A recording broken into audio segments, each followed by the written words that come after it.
Ni DUTV nk'uko musanzwe mubizi murashikirizwa na Dave.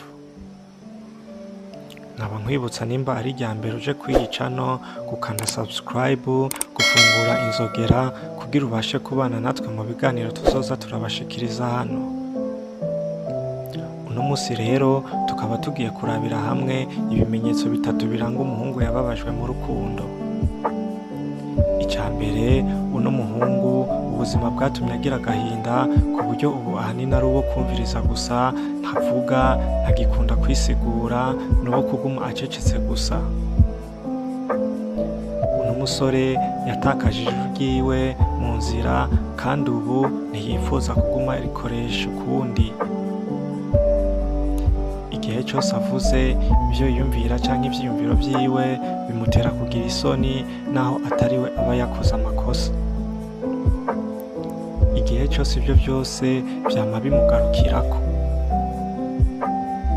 Ica kabiri nuko uno musore yumva ko ari ngombwa guhitamwo kwihangana agaceceka canke kwitwa ko ariwe afise amakosa.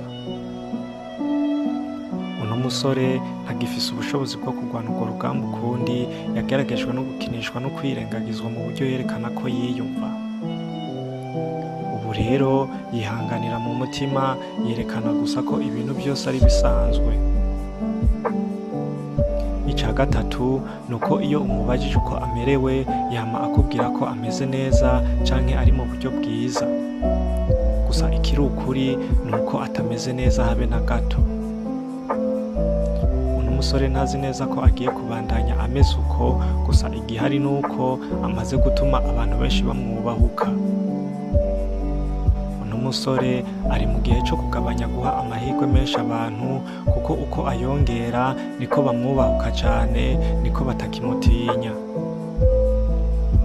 Uno musore azi ko abantu badatinya kumutakaza, gutyo bikamutera guhinduka no kumva yuko yoguma ari wenyine igihe cyose. Nuko ahora yibaza ko abahungu b'abana beza bahora inyuma y'abandi bose. Nuko iki kikaba cari igice ca mbere c'ivyo twari kwiga ku bimenyetso biranga umusore yababajwe mu rukundo.